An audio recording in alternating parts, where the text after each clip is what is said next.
Now, you're in the Upper Hunter. You've been there quite a bit over the last couple of weeks. Are you worried about the by-election? Absolutely. Of course I'm worried about the by-election. I mean, by-elections are for a third-term government or any time in government is a protest vote against the government. History says you can't win by-elections. Now, we won the seat of Cootamundra and the seat of Murray in by-elections, but they were very, very close.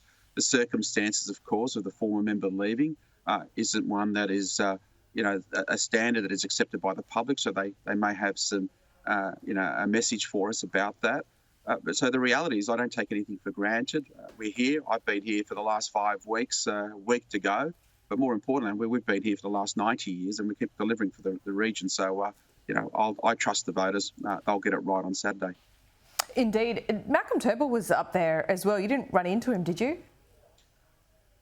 Absolutely not. And I have no time for Mr. Turnbull. I mean, this community and the regions, the communities and the villages, the towns, places like Singleton, Muswellbrook, Scone, Dungog, you name it, they would live with coexistence, have forever and a day. They don't need a former Prime Minister to shoot his mouth off about the end of mining so that we can deal with the transition period. What they want is a response by a government that understands that there's a transition needed in the decades ahead. We're prepared to do something today, start laying the foundations, but we don't scare people about their jobs. Those mining jobs will be here for decades. There's a resource in the ground and there's high demand for our coal. So there's nothing to panic about. So let's not start the panic. Let's do this in an orderly manner. And we've announced the Rejuvenation Fund. We've got our Resources for Regions funds. We're investing in infrastructure and we'll work with industries as we progress. It's not about farming or mining. It's not about dairy or mining or the vineyards or mining or the studs or mining.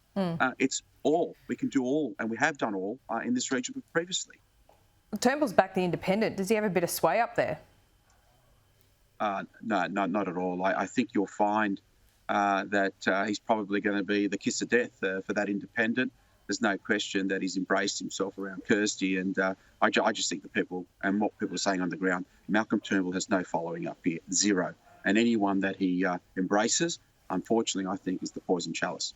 Okay, let's talk about closed borders now. We're starting to see more experts come out. Indeed, your own Treasurer say there needs to be a plan. What plan would you like to see? Yeah, Del Parate is right. We need a plan. We need a plan to bring back international students, so important to the economy, not just because education is the big export for Australia, but it's also important for the workforce, hospitality, tourism. They're all struggling because we don't have international students and backpackers. We need to bring Australians home.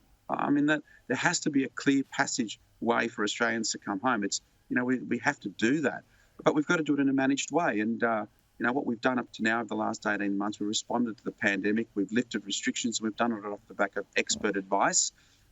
We've got to stop talking the furphy that the vaccine inoculates from someone getting infected. The reality is that the vaccine does not mean you won't catch COVID. It may mean the severity of the infection is one that you don't end up in hospital or die from. So what we've got to do is manage it. But, I think if we're talking about 2022, well, then what is the plan? What is the pathway? And what are the steps month by month to the point of 2022 that we can open these borders? Is there a scenario here where you think New South Wales could move alone for hotel quarantine, for bringing back more people? Is that something you've canvassed with the Premier and Del Parate?